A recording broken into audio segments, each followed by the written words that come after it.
Hello friends, Radhe Radhe. आप सभी लोग कैसे हैं? आशा करती हूँ कि श्री हरि विष्णु भगवान की कृपा से आप सभी लोग अच्छे होंगे, स्वस्थ होंगे, मस्त होंगे। तो आज हम आप सभी को उत्पन्ना एकादशी की ढेरों सारी शुभकामनाएं देती हूँ मित्रों। तो आज हम आप सभी को इस वीडियो में उत्पन्ना एकादशी के बारे में बताएंगे। उत्पन्ना एकादशी का व्रत किस दिन रखा जाएगा और इसके क्या नियम होते हैं, एकादशी कब से प्रारंभ हो रही है, कब समाप्त हो रही है, पारण का समय क्या है, ये सभी चीज़ें इस वीडियो के माध्यम से हम आप सभी को बताएंगे। तो आप सभी हमारे वीडियो पर बने रहिए ताकि आप सभी के सभी महत्वपूर्ण बातें आप सभी को मिल सके। और अभी तक आपने हमारे चैनल को लाइक सब्सक्राइब नहीं किया है तो जल्द से जल्द आप लाइक करें और सब्सक्राइब करें, बेल आइकन को प्रेस कर दें ताकि हमारे आने वाले वीडियो का नोटिफिकेशन आप सभी तक सबसे पहले पहुँचे। तो चलिए वीडियो को शुरू करते हैं मित्रों। तो हिंदू धर्म के अनुसार मित्रों, एकादशी व्रत अपने आप में सभी व्रतों से प्रमुख एकादशी का ही व्रत माना जाता है। आप कोई व्रत करो या ना करो, लेकिन एकादशी का व्रत हमें जरूर करना चाहिए। और इसमें जो व्रत करते हैं श्री हरि विष्णु भगवान का अर्चना, वंदना, ध्यान करने से ये श्री हरि विष्णु भगवान को ही ये व्रत उन्हीं का है, तो हमें ज़रूर करना चाहिए। जो हमारे श्री हरि विष्णु भगवान हैं उनकी आराधना वंदना करने से हमारे घर में सुख शांति तथा समृद्धि सदैव बनी रहती है। और श्री हरि विष्णु भगवान के पूजन के साथ साथ हमें माता लक्ष्मी का भी ध्यान करना चाहिए, उनका भी पूजन हमें करना चाहिए। तो हमें 2024 में उत्पन्ना एकादशी मित्रों 26 तारीख से प्रारंभ हो रही है और 27 को भी है। यदि किसी जैसे 2 दिन का व्रत रखना चाहते हैं तो वो 2 दिन का भी व्रत कर सकते हैं, इसलिए कि 27 तारीख को भी उदया तिथि में मिल रही है और 26 तारीख को भी। तो जैसे किसी लोग हैं कि 2 दिन का व्रत रखते हैं तो 1 दिन फलाहार का व्रत रख सकते हैं और 1 दिन निराजल का व्रत कर सकते हैं। और जैसे 1 दिन का कोई व्रत रखता है तो वो ज़्यादा सुखद होगा 26 तारीख का व्रत। तो हम तो 26 तारीख को इस व्रत को रखेंगे। और ये एकादशी कब से प्रारंभ हो रही है इसको भी मैं बता दे रही हूँ कि ये 26 तारीख को 1:01 से प्रारंभ हो रही है और 27 तारीख को सुबह भोर में 3:47 पर समाप्त हो रही है एकादशी। तो ये दोनों दिन उदया तिथि में आ रही है। तो आप यदि 1 दिन का व्रत रखते हैं तो 26 तारीख को ये व्रत रखेंगे, यदि 2 दिन का व्रत रखते हैं तो आप 26-27 दोनों दिन का रख सकते हैं। और इस दिन हमें सुबह भोर में उठना चाहिए। और जो इसके नियम होते हैं, नियम हमें 1 दिन पहले से ही हमें नियम को फॉलो करना चाहिए, इसलिए कि एकादशी के व्रत में बहुत सारे नियम होते हैं कि एकादशी के 1 दिन पहले हमें ज़मीन पर शयन करना चाहिए और हमें ब्रह्मचर्य का पालन करना चाहिए। और एकादशी के 1 दिन पहले हमें शाम को चावल नहीं खाना चाहिए, चावल हमें बिल्कुल नहीं खाना चाहिए। और एकादशी के 1 दिन पहले हमें कोई भी दिन पड़े, चाहे गुरुवार पड़े चाहे मंगलवार पड़े, जैसे कि गुरुवार को हमें बाल नहीं धोना चाहिए। लेकिन यदि आपको किसी प्रकार का व्रत रखना है तो व्रत में कभी भी हमें, कोई भी व्रत हो, हमें उस दिन बाल नहीं धोने चाहिए, हमें 1 दिन पहले ही बाल धो लेने चाहिए। तो ये सब नियम होते हैं, हमें 1 दिन पहले ही बाल धुल लेना चाहिए। जैसे कि 25 तारीख को हम बाल धुल लें और 27 तारीख को हमें 26 तारीख को हमें बाल नहीं धोना चाहिए। और 25 तारीख को ही हमें घर में साफ़ सफाई अच्छे से कर लेना चाहिए। 26 तारीख को एकादशी के दिन कभी भी हमें घर में ज़्यादा साफ़ सफाई, झाड़ू पोंछा नहीं करना चाहिए।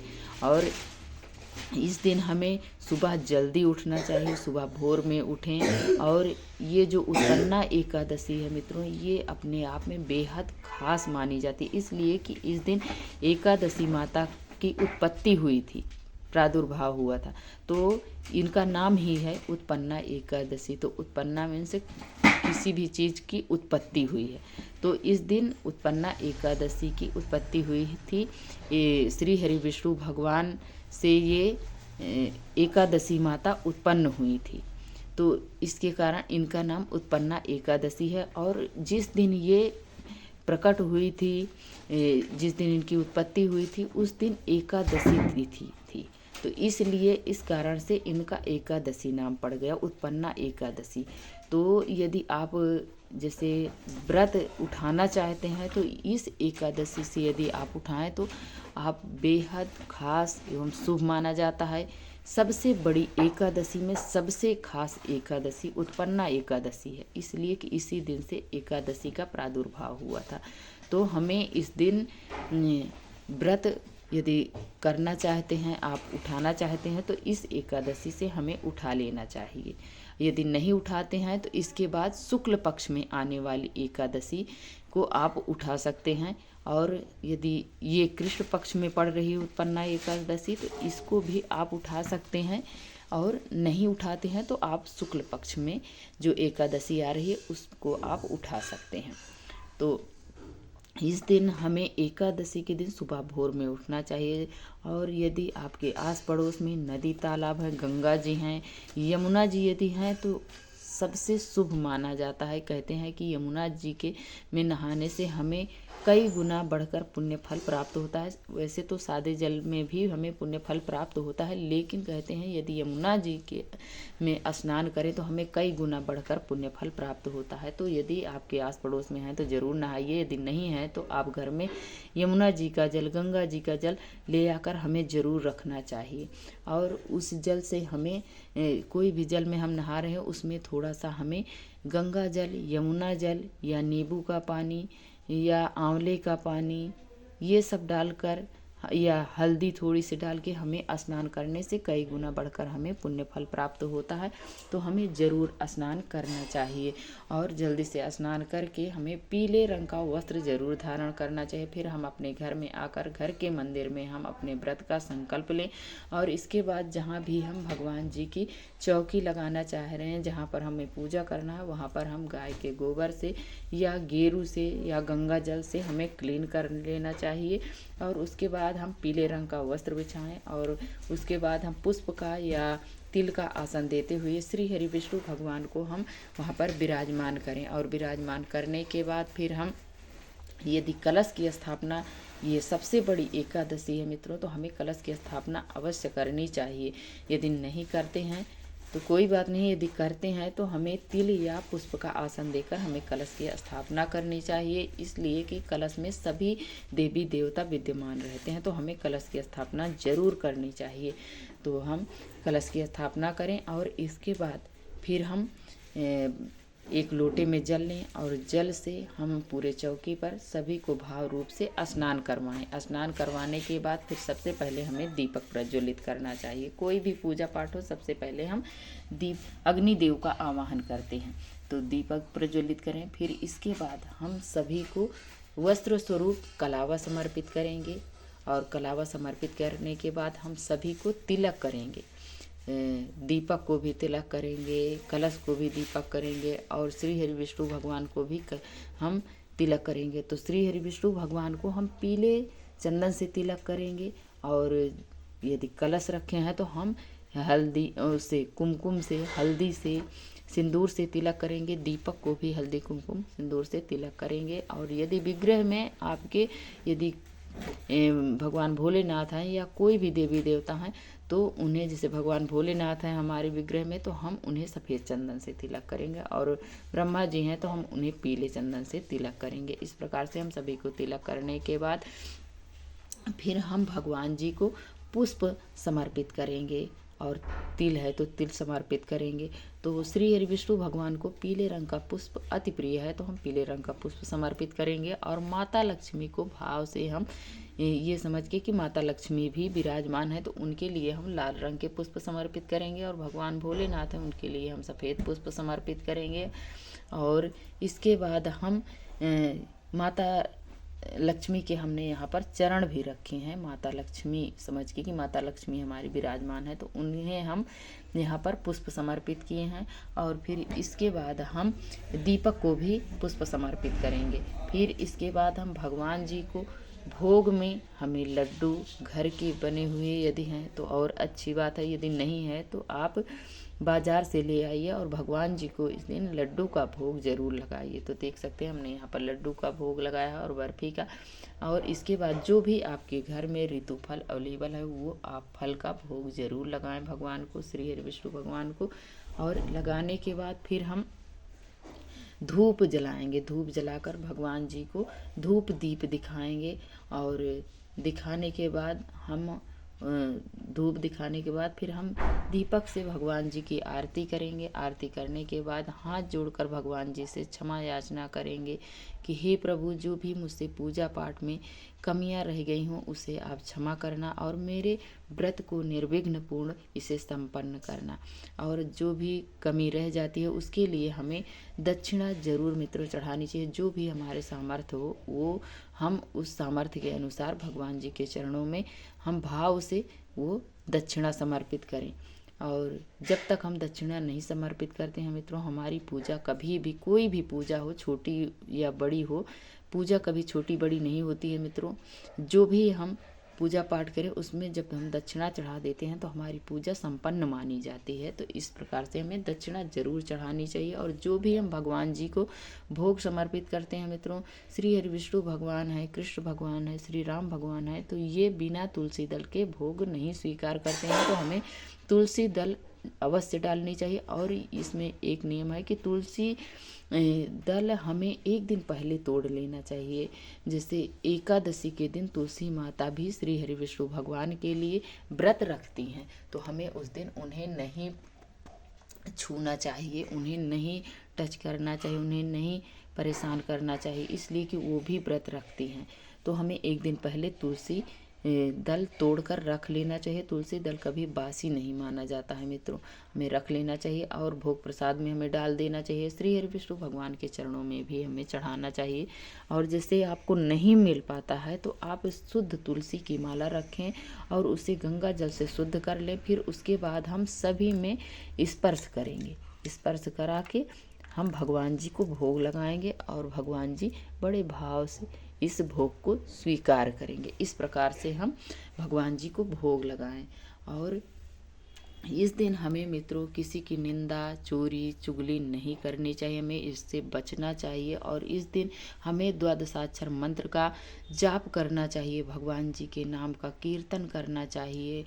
और इस दिन ज़्यादा से ज़्यादा भगवान जी की सेवा में हमें अपने आप को समय देना चाहिए। इसलिए कि रोज़ाना तो हम अपने घर परिवार में समय देते हैं, लेकिन एक दिन जब हम भगवान जी के लिए व्रत रखते हैं तो हमें अपने आप को बिल्कुल भगवान के चरणों में लीन कर देना चाहिए।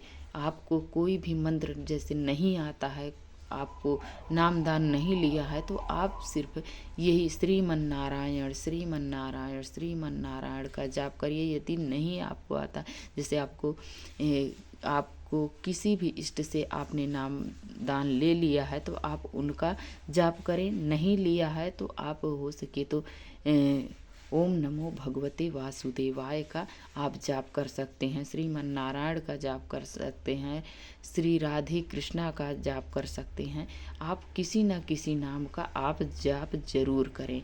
और इस दिन हमें हो सके तो ये जो कार्तिक का मास है, सॉरी मित्रों, अगहन का महीना है, ये अपने आप में बेहद पुण्य फल देने वाला ये महीना होता है मित्रों। कहते हैं कि इस महीने में हमें अन्न का दान करें तो कई गुना बढ़कर पुण्य फल प्राप्त होता है।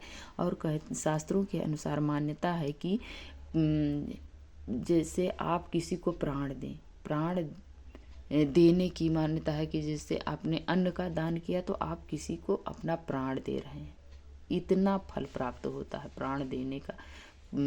अन्नदान का इतना बड़ा महत्व बताया गया है शास्त्रों के अनुसार मित्रों, कि आप प्राण, जैसे आप किसी को अन्न दे रहे हैं तो आप अपना प्राण दे रहे हैं। इस प्रकार से ये शास्त्रों के अनुसार आपको पुण्य फल देता है। तो हमें इस महीने में ज़रूर करना चाहिए। और एकादशी के दिन हमें चावल बिल्कुल नहीं देना चाहिए किसी को। हमें इस दिन फलाहार कराना चाहिए। यदि आपके यहाँ कोई आया है तो आप फल का दान कीजिए। किसी ज़रूरतमंद को भी आप फल का दान करें, जूते चप्पल छाते का दान करें, वस्त्र का दान करें। जैसे आप ठंडी आ गई है तो आप गरम वस्त्र का दान करें, जैसे कंबल हो गया और स्वेटर हो गया, शाल हो गया, लोई हो गई, जूते चप्पल हो गए, छाते हो गए। इन सब चीज़ों का हमें दान करना चाहिए। पैसे का दान करें। इस दिन में, इन दिनों में हमें जैसे व्रत रखते हैं तो हमें पुण्य का काम करना चाहिए, ना कि हम पाप का करें। हमें इस दिन किसी से ज़्यादा मिलना जुलना ना करें, ताकि मिलने से हमें कोई ना कोई हमारे मुख से गलती हो ही जाती है, हमारे मुख से पाप हो ही जाता है, किसी न किसी की निंदा चुगली हो ही जाती है। तो हमें ज़्यादा से ज़्यादा मिलना मिलाना नहीं करना चाहिए। और इस दिन हमें मोबाइल ज़्यादा नहीं यूज करना चाहिए। बहुत ज़रूरी हो तभी हम यूज करें, इसलिए कि जब हम मोबाइल चलाएंगे तो किसी न किसी से बात करेंगे तब भी हमसे पाप हो जाएगा। और यदि हम मोबाइल में कुछ ना कुछ चलाते रहेंगे तो कोई ऐसी ऐसी चीज़ें आ जाती हैं कि हमारा मन भटक जाता है। तो हमें इस दिन मोबाइल भी ज़्यादा से ज़्यादा नहीं यूज करना चाहिए। इन सब चीज़ों से हमें ज़रूर बचना चाहिए। और एकादशी के दिन हमें ज़्यादा कुछ नहीं खाना पीना चाहिए। हम यदि व्रत रखते हैं तो हम 2 बार हमें फल फ्रूट ग्रहण करना चाहिए। जैसे सुबह में हम पूजा पाठ कर लिए हैं तो चाय नाश्ता और फल फ्रूट कर लें। और फिर इसके बाद हम फिर शाम के समय हमें सूर्योदय से पहले हमें जो भी खाना रहे हम फल फ्रूट आप कर सकते हैं, नाश्ता पानी। और ये नहीं कि पूरे दिन हम बकरी की तरह मुँह चलाते रहें। व्रत रखते हैं तो हमें नियम का भी पालन करना चाहिए। और दूसरे दिन हमें 27 तारीख को मित्रों इसका पारण किया जाएगा, जो कि सुबह में नहीं है, 1 बजे के बाद ही हमें पारण करना है, अपने व्रत खोलना है। तो ये एकादशी मित्रों अपने आप में बेहद फल देने वाली है। हमें इस व्रत को ज़रूर करना चाहिए। एकादशी जो है सभी व्रतों में सर्वश्रेष्ठ व्रत माना जाता है, सभी व्रतों का राजा है। हमें एकादशी का व्रत जरूर करना चाहिए और सभी को करना चाहिए, बड़े बुजुर्ग बच्चे सभी को इस व्रत को जरूर, सभी सनातनियों को करना चाहिए। जिससे कि हमें कहते हैं कि हमारे जो पितृ देवता हैं वो भी प्रसन्न होते हैं।